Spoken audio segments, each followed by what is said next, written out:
Nah ini kan berarti butuh pembinaan Bu di lapangan. Ini ada kegiatannya nggak di Sdukcapil? Kita selalu mengadakan sosialisasi, edukasi. Nah sosialisasi itu kita banyak media ya yang bisa kita lakukan. Itu selain ketika kita jemput bola ya.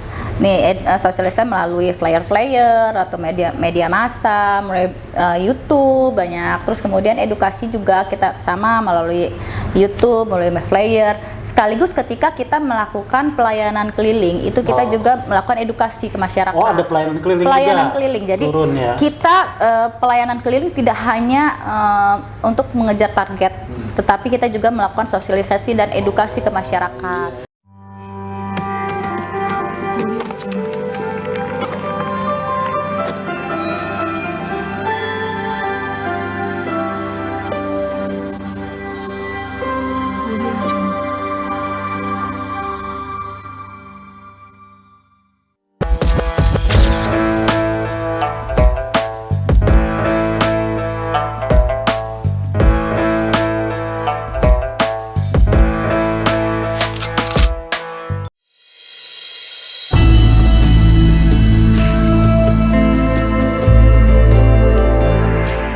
Nah, dalam menyelesaikan program Adminduk, terutama KTP ini, Bu, ada kendala nggak Bu di lapangan, Bu? Kalau urusan perekaman KTP ya, perekaman KTP untuk KTP pemula kita alhamdulillah tidak banyak kendalanya karena sedikit banyak sekarang masyarakat sudah mulai paham karena mereka kan butuh ya untuk masuk sekolah, itu kan sekarang diperlukan data administrasi pribadinya kayak akte kelahiran, terusnya kemudian kakak, terus, nah ini makanya kita kejar untuk perekaman pemula itu di usia 16 tahun. Oh, di 16 tahun itu sudah didetek? Kita kan jumlah penduduk kita 1,7 itu ada kelihatan dari mulai usia 0 sampai usia lanjut itu ada. Jadi kita bisa ngecek nih di mana jumlah penduduk yang banyak angka usia 16 tahunnya remaja itu kita bisa kelihatan dari setiap wilayah. Itu sudah didata berarti? Bukan sudah data, ada datanya. Ada datanya. Jadi begitu 17 tahun tinggal perekaman. Jadi misalnya kita nih biasanya kita tujuannya targetnya adalah di sekolah-sekolah. Ke sekolah SMA. Ke sekolah-sekolah iya, sekolah-sekolah itu yang sekolah di kelas 2, kelas 3 itu kita lakukan perekaman. Nanti pas 17 tahun mereka udah tinggal cetak gitu. Oh, tinggal cetak. Makanya dari 16 tahun udah kita rekam. Mungkin mukanya nggak jauh beda kali ya setahun ya? Nggak jauh. Saya aja dari usia sampai sekarang masih segini aja. Bisa aja. Nyambung. Nah ini Bu, kayak saya pernah menemukan kasus di kampung, terutama yang petani nyawa ini, buat apa KTP? Toh saya nggak kemana-mana, nyawa aja gitu. Nah itu gimana Bu? Itu pernah menemukan juga nggak di Sdukcapil? Pernah, cuman kan mereka sekarang ini banyak sekali bantuan pemerintah. Kalau mereka misalnya mereka kan itu bagian dari yang memang bisa mendapatkan bantuan kan, pekerja-pekerja kasar itu kan. Salah satu persyaratan kan? Salah satu syaratnya adalah Adminduk, harus punya KTP, harus punya kakak gitu. Baru mendadak mereka langsung bikin rekaman. Memang nggak kemana-mana, tapi kan banyak sekali program pemerintah yang bisa didapat oleh mereka nih, terutama khususnya para petani juga kan sekarang kan untuk mendapatkan pupuk aja. Oh iya, bantuan pupuk itu berdasarkan Adminduk. Berarti ya kan? Motivasinya bantuan dong. Tapi nggak apa-apa membantu kan? Enggak selalu motivasi bantuan. Petani itu kan bukan berarti bantuan pupuk itu kan kebutuhan ya. Sudah menjadi kebutuhan lah.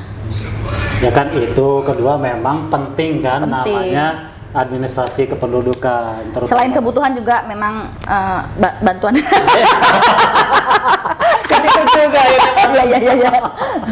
Iya, karena iya kan tanpa disadari mereka mengabaikan kepentingan administrasi ini. Padahal kan memang ini kemana-mana Bu ya, korelasinya ternyata ini buat anak butuh. Sangat dibutuhkan sekali. Nah ini kan berarti butuh pembinaan Bu di lapangan. Ini ada kegiatannya nggak di Sdukcapil? Kita selalu mengadakan sosialisasi, edukasi. Nah sosialisasi itu kita banyak media ya yang bisa kita lakukan. Itu selain ketika kita jemput bola ya. sosialisasi melalui flyer-flyer atau media massa, melalui YouTube banyak. Terus kemudian edukasi juga kita sama melalui YouTube, melalui flyer. Sekaligus ketika kita melakukan pelayanan keliling, itu kita juga melakukan edukasi ke masyarakat. Oh, ada pelayanan keliling pelayanan juga? Keliling. Jadi turun, ya? kita pelayanan keliling tidak hanya untuk mengejar target, tetapi kita juga melakukan sosialisasi dan edukasi ke masyarakat. Masyarakat jadi tahu bahwa dengan mengurus adminduk sendiri itu mudah dan gratis. Karena selama ini kan masyarakat masih menganggap untuk mengurus adminduk itu repot, rumit dan sebagainya. Akhirnya mengutus orang, pakai jasa orang lain yang ternyata memang kalau namanya jasa itu kan berbayar ya. Betul. Nah, kalau misalnya kita mengurus sendiri gratis. Sedangkan pelayanan itu kita kan udah 29, ngapain susah-susah kita nyuruh orang gitu, datang aja sendiri gitu. Tadi Bu yang bicara gratis, nah ini kan masyarakat masih berasumsi wah tetap aja bayar, padahal kan dia gunakan jasa. Masih orang ini kan perlu ongkos juga untuk keliling. Nah ini makanya mungkin ini perlu pemahaman ke masyarakat Bu ya. Nah, kalau bisa datang sendiri lah sambil belajar belajar. Jadi tahu gitu tuh, ini nggak ada yang bayar-bayaran. Betul. Gratis kok. Jadi terus kita juga mengajarkan kepada masyarakat agar tidak memberikan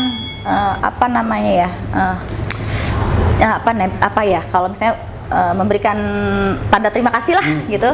Tanda terima kasih kepada petugas kami, jangan gitu. Jadi jangan membiasakan memberikan upah gitu ke petugas, dan petugas juga jangan mau menerima gitu. Jadi harus ada dua memang, masyarakatnya dan petugasnya, karena masyarakat ada yang pengen ini Kang Nijar, pengen cepet apa-apa udah saya bayar gitu. Tahu beres. Padahal kita itu semua pelayanan sekarang ini semuanya gampang dan cepat. Jadi nggak perlu melalui jalur-jalur langit lagi gitu. Kita berdasarkan keadilan dan pemerataan semua, tidak ada diskriminasi. Jadi semua pelayanan cepat. Jangan pakai jasa Son Gokong ya. Jalur langit lah. Oke Bu, kita lanjut ya Bu. Apalagi tuh Kang Nijar. Kan sebelum kita ke pembahasan yang lain Bu, kan masih banyak sebetulnya di Disdukcapil ini kan kompleks sekali Bu ya. Kayak makan, kompleks. Kompleks. Ini makanya saya sebelumnya nih pemirsa Camat TV kan belum tahu profil Ibu nih selaku owner Camat TV. Bu, ini sebelum Ibu duduk di Kepala Dinas Kependudukan dan Catatan Sipil, itu boleh dong Bu diceritakan jenjang karirnya berawal dari mana, terus kemana? Yang saya tahu kan terakhir di Camat Waringin. Camat Waringin ya. Jadi Kang Nijar, saya itu pertama CPNS itu di tahun 2010. 2010 itu saya masuk ke bagian hukum. Oh, saya belum ada Bu. Belum lahir ya. Belum lahir di sini ya. Belum lahir di sini. Nah, kemudian 2010 terus saya 1 tahun kemudian pindah ke Bapeda, Badan Perencanaan Pembangunan Daerah. Pernah di Bapeda? Pernah di Bapeda, itu sebagai pelaksana juga. Pelaksana tuh sampai 2016. Waktu itu kepala Bapedanya siapa Bu, Ibu? Pak Mehmet, Pak Ismanto. Pak Mehmet dulu. Pak Ismanto, Pak Mehmet. Terus kemudian saya naik tuh 2016 ke Dinas Perizinan sebagai Kasubag Program dan Evaluasi. 2016 udah Pak Samsudin? Bukan, Pak Dedi. Pak Dedi. Nah, Pak Dedi. Nah, kemudian 1 tahun kemudian 2017 saya pindah ke Bapenda sebagai Kasubid penetapan penagihan. Oh, pajak ya? Pajak, Bapenda Badan Pendapatan Daerah. Nah itu di situ saya kemudian sampai menjadi kabid. Masih di Bapenda. Di Bapenda jadi kabid. Promosi ya di situ. Promosi di Bapenda sebagai kabid penagihan. Kabid penagihan. Iya, kabid penagihan. Sampai 2019 ya. 2020 lah. 2019 kalau nggak salah ya. Kemudian saya menjadi camat di 2019 pas COVID. Oh, camat apa Bu? Oke. PLT juga. Oh, jadi PLT sebagai dulu. PLT. Jadi saya sebagai kepala bidang dan sebagai PLT Kecamatan Tanara. Tanara, jadi paling ujung Bu.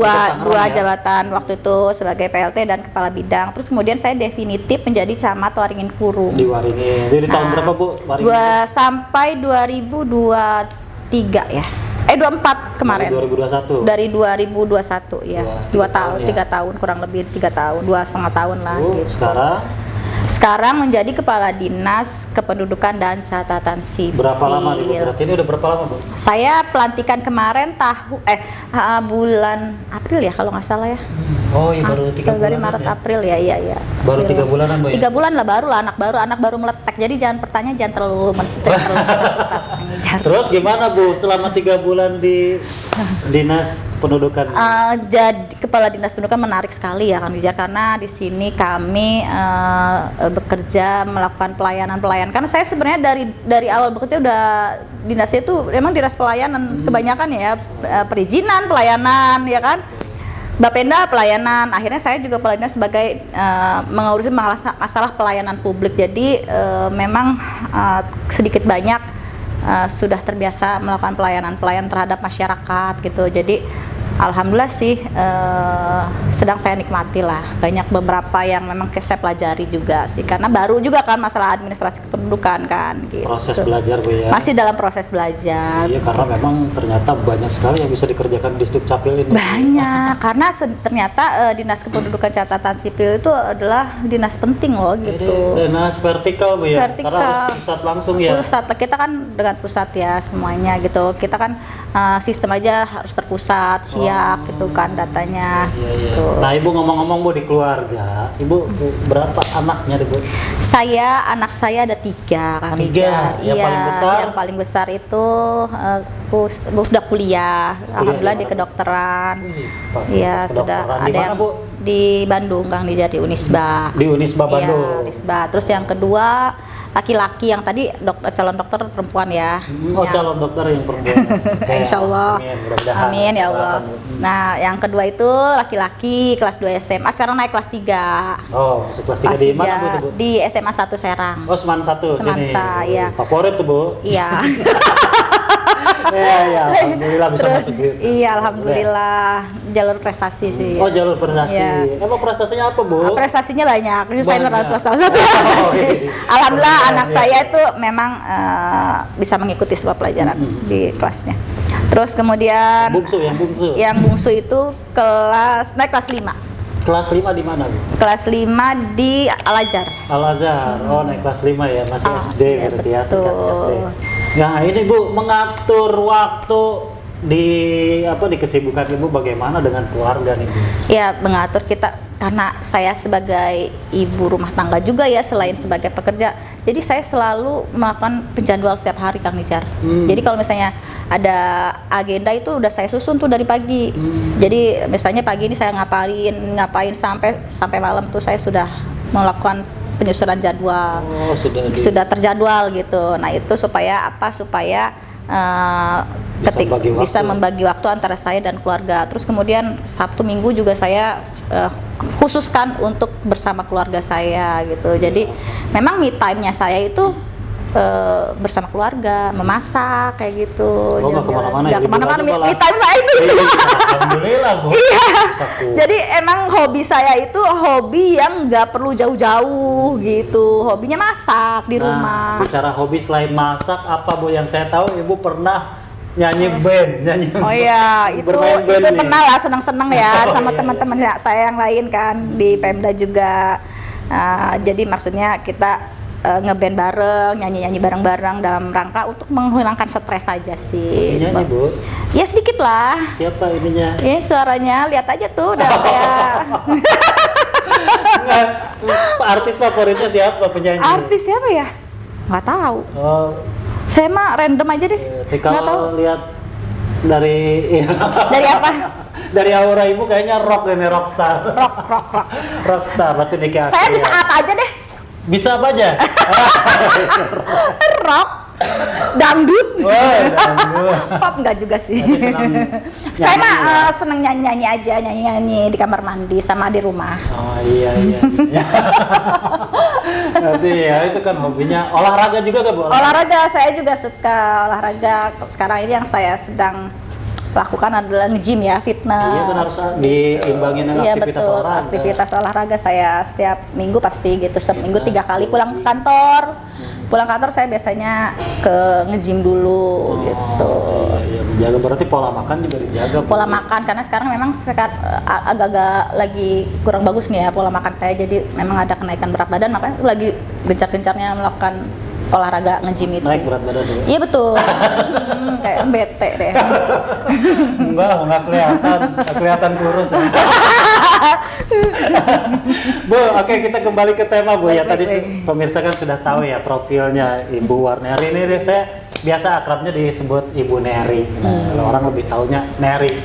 Nah, kata Warneri Putri konon katanya ini. Apa tuh? Ini ternyata ada artinya. Namanya Warneri Putri ini dikasih sama Bapak ya. Ya, warga negara Republik Indonesia. Keren. Jadi nama saya adalah nama singkatan karena saking bangganya orang tua saya dengan saking NKRI-nya gitu. Jadi sampai menamakan anaknya itu warga negara Republik Indonesia dengan disingkat Warneri gitu. Jadi Putri. Gak ada duanya. Makanya saya baru pertama kali dengar nama Warneri. Iya. Ternyata ada singkatannya. Jadi Oke Bu, kita langsung ke tema nih Bu.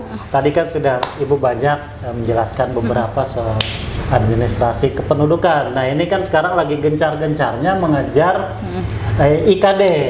Nah, apa tuh IKD tadi Bu? Identitas kependudukan digital. Nah identitas kependudukan digital itu boleh dijelaskan lebih rinci lagi Bu, seperti apa sih Bu? Ya, identitas kependudukan digital itu adalah data pribadi yang ada di dalam handphone. Jadi KTP kita bentuknya aplikasi digital. Jadi semua data diri kita adanya di dalam handphone. Jadi mempermudah kita untuk melakukan pelayanan publik, karena kalau yang namanya KTP fisik itu kan rentan hilang, rusak, dompet ada yang nyuri, dompet juga dicuri, handphone juga sih. Cuman masalahnya kalau dengan fisik tentu lebih efisien dengan digital, karena sekarang semuanya serba digital kan. Betul, harus mengikuti zaman loh. Zaman lah gitu, seperti itu kan. Ini di dalamnya ada apa aja Bu? Identitas digital. Di dalam data itu apa aja? semua data keluarga kita. Ada KK, ada KTP, ada KIA, ada NPWP, ada juga surat kendaraan bermotor. Akte gitu. Ada? Enggak. Akte masuk ke situ gak Bu? Kan ada KK ya. Iya. Akte lah, KIA kan ada. Oh, ada di KIA, iya betul.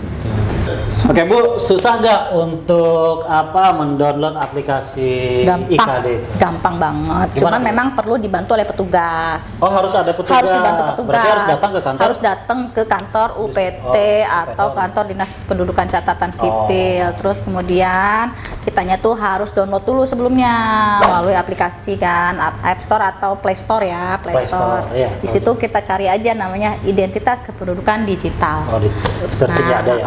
Nah, kemudian setelah kita download, kita nanti masukkan tuh namanya nik kita, nik KTP itu. Niknya kita. Nah, terus kemudian email sama nomor telepon. Setelah itu masuk ke dalam email kan, masuk ke email kita verifikasi wajah, selfie. Oh, dia harus selfie. Selfie. Nanti setelah selfie ada fiturnya di situ ya? Ada, Mas ambil foto gitu kan. Nanti setelah ambil foto, masuk lagi ke email, nanti sama petugas dipilihkan barcode, QR code. Nanti sama petugas didaftarkan melalui QR code. Nanti ada verifikasi, terus ada notifikasi ke email. Ada. Setelah diverifikasi oleh petugas segala macam, nanti ada notifikasi lagi masuk ke dalam email. Nah, nanti diminta tuh kita masukkan password dan username. Nah, nanti udah setelah masukkan password username kita login. Udah segitu aja. Berapa lama tuh prosesnya Bu? Bentar ya. bentar, paling 5 menit gitu. 5-10 menit lah ya. 5-10 menit, nggak lama sih, kan kita kan perlu proses, kan sistem ya terpusat, terus proses verifikasi juga sama petugas kan, ya 5-10 menit lah. Berlaku untuk anak muda kali, bukan yang tua-tua itu dia nggak punya email gimana? Nanti didaftarkan dulu email, dibuatkan email atau apa kita bisa gitu. Ya kan agak lambat ya. Iya. Aduh, gimana nih apa? Tapi kan kalau smartphone kayak gini kan mereka udah punya email, Kang Nijar. Otomatis. Iya, email yang ada di handphone. Makanya emailnya harus email yang handphone. Iya kan, maksudnya kan kadang-kadang ada 2 HP tapi satu email, Bu. Iya, nggak apa-apa, nggak masalah. Oh, nggak masalah. Yang penting kan salah satunya aja yang didaftarkan. Oh gitu. Gitu, handphone iya, salah satu. Kan dalam satu keluarga itu. Kalau justru bagus lah punya 2 handphone, berarti satu ewang sama. Oh, nggak bisa, harus satu email ya? Iya, satu email. Satu email, satu aplikasi kan. Ya. Makanya, nah ini bagaimana memberikan edukasi kepada masyarakat bahwa IKD ini ya tidak tadi seperti Ibu sampaikan, mudah sekali. Mudah. Nanti kita buatkan email bisa. Gitu. Oh bisa ya, langsung dibuatkan email, langsung edukasi juga. Langsung kita kasih nomor, misalnya emailnya apa, passwordnya apa, gitu ya, kita buatkan bisa. Nanti kita kasihkan. Sekarang sudah ada berapa, Bu, dari berapa yang sudah bikin IKD? IKD itu tadi di awal saya sudah informasikan, kita itu yang sudah rekam itu ada jumlah penduduk kita ada 1,7 juta jiwa. 1,7 juta di Kabupaten Serang. Kabupaten Serang semuanya jumlah penduduk. Nah, yang sudah rekam, yang wajib rekam itu dan sudah rekam itu ada 1,2 juta. Iya. Karena 1,7 itu termasuk anak balita dan segala macam lah gitu, Kang Ijan. Nah, yang sudah rekam itu 1,7. Nah, artinya kita itu kan harus mencapai 50% untuk yang mengaktifasi di KTP IKD. Berarti 600.000. Berarti 600.000 dari 1,2 juta jiwa itu. Tetapi kami capaian kita baru 3.200. Oh, 3.200 masih kecil. Masih 2,%. Oh, iya tapi makanya kita terus melakukan sosialisasi dalam rangka mengejar target ya. IKD, pelayanan keliling juga kita fokuskan, selain melakukan pelayanan Anbinduk seperti biasa, kita juga khusus ada meja loket pelayanan IKD juga, aktivasi IKD gitu. Kemarin kita lakukan pelayanan untuk target kita adalah perangkat kecamatan, perangkat desa, terus kemudian PKK gitu, Kang Nija. Oh, gitu. targetnya yang ditunggu ya. Khusus nih, kita targetkan secara khusus nih. Yang ASN itu di kecamatan dan desa gitu kemarin. Nanti mungkin kita akan lanjutkan. Kita baru berapa 5 kecamatan kemarin. Nanti kita akan lanjut. Jadi kita lakukan 2 hari. 1 hari itu khusus untuk perangkat desa, untuk aktivasi IKD dan sebagainya. 1 hari lagi untuk masyarakat umum, IKD dan pelayanan yang lainnya. Oke, berarti ini ada target, Bu, sampai kapan paling nggak menyentuh 50% nih? Ada nggak targetan Ibu sendiri secara personal? Belum tahu ya ngelihatnya sangat jauh sekali, makanya kita masih terus melakukan upaya-upaya lah ya. Iya, karena kan nggak semua punya smartphone, Bu, ya. Iya, itu masalahnya, kendalanya di Kabupaten Serang itu kan kita masih pedesaan ya, pedesaan. Selain dari smartphone, masalah gadgetnya juga, kita juga masalah jaringan internetnya itu kami terkendala. Kan banyak yang blank spot, Bu. Kayak misalnya kemarin kita di pelayanan LKBA tuh, di LKBA itu kan banyak sekali masyarakat yang memang ingin antusias tuh pengaktifan IKD. Tapi kendalanya jaringan. Jadi akhirnya kita hanya bisa melayani beberapa, misalnya 30 orang gitu. Padahal yang datang sayang banget gitu. Tapi jangan pesimis buat masyarakat yang tidak bisa terlayani. Ketika kami melakukan pelayanan keliling, mereka itu bisa datang ke UPT gitu, datang aja ke UPT minta diaktifasi IKD gitu. Sekarang juga gini, Kang Nijar, jadi kami juga nih menginstruksikan ke semua pegawai di dinas maupun di UPT, setiap pelayanan masyarakat yang masuk, permohonan yang masuk, masyarakat itu setelah kita berikan produk layanannya, mereka juga wajib mengaktifkan IKD. Wajib gitu. Jadi mereka sekaligus gitu. Misalnya mereka mau bikin akte atau KTP atau KIA mereka harus langsung aktivasi IKD-nya. Nah sekarang ini kan masih banyak yang hanya baru perekaman, belum cetak. Berarti dia nggak perlu cetak dong Bu kalau Iya, sudah punya IKD? Nggak perlu sebenarnya kalau sudah IKD tidak memerlukan lagi KTP fisik. Karena KTP fisik KTP IKD itu sebagai pengganti KTP fisik. Gitu. Iya. Jadi tapi masyarakat sekarang itu masih belum yakin lah dengan IKD, masih KTP itu masih fisiknya gitu. Jadi sekarang ini masih peralihan, makanya meskipun sudah aktivasi IKD masih kita kasih juga fisiknya. Cuma nanti untuk cetak ulang lagi nggak perlu gitu. Kita prioritaskan untuk belangko KTP itu untuk KTP pemula sama yang rusak saja, hilang saja. Oh ya, hilang sama pemula. Karena mereka kan masih pengen fisik tuh, jadi gitu. Kita prioritas ke situ. Kenang-kenangan lah sebelum IKD. Iya, karena nanti mah nggak usah sebenarnya tidak perlu. Terus ada juga sih memang ada laporan juga lembaga-lembaga swasta gitu atau lembaga publik yang lain itu mereka masih menanyakan fisik gitu. Masih ada aja yang masih nanya fisik gitu. Padahal kan tidak perlu lagi. Tapi kalau perbankan mah enggak kali Bu, udah IKD oke. Iya, sudah BCA kalau saya lihat sudah. Semua mereka nggak perlu. Perbankan udah kayaknya Bu ya. BPJS juga enggak. Cuman memang ada beberapa yang masih menanyakan KTP fisik gitu. Iya, terus ini juga ada apa namanya tuh bank keliling masih butuh fisik. KTP. Itu jangan ya. Jangan. Nah, itu yang butuh fisik makanya udah. Pulangkan tuh yang fisik-fisik Bu. Fisik aja. Pinjol. Ada di foto ya? Nggak boleh loh pinjol ya.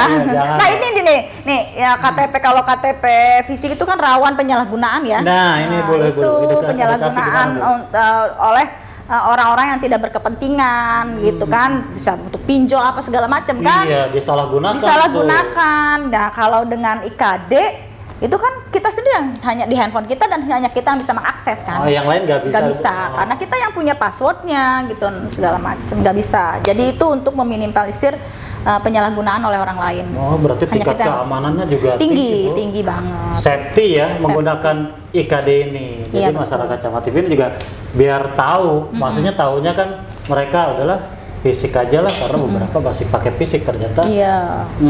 Kalau hilang kita nggak kasih lagi. Ya, tapi kalau ini kan bisa di-download ulang. Jadi kita akan mengurangi kebutuhan KTP fisik, distribusi belangko KTP fisik kita akan kurangi, terus kurangi karena ya itu tadi kita beralih pelan-pelan ke KTP digital. Karena selalu problemnya itu belangko kosong. Ngapain kan?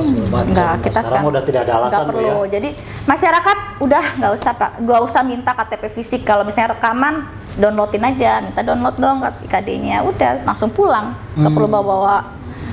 Nah, untuk kendala jaringan Bu tadi Bu, kan ini otomatis kan nanti setelah beralih ke digital tidak boleh ada kendala jaringan. Nah ini komunikasi dengan Dinas Kominfo seperti apa Bu? Kominfo juga ikut andil ya di situ karena kita kan jaringan-jaringan sudah mulai dibuka kan ke desa-desa. Sekarang kan kalau di Kabupaten Serang sebenarnya kendalanya hanya kadang-kadang lemah gitu aja sih. Gak ada blind spot ya di Kabupaten Serang. Sebetulnya ada. Ada tapi jaringan cuma lemah. Agak lemah, kadang-kadang hilang gitu, timbul ya seperti itu.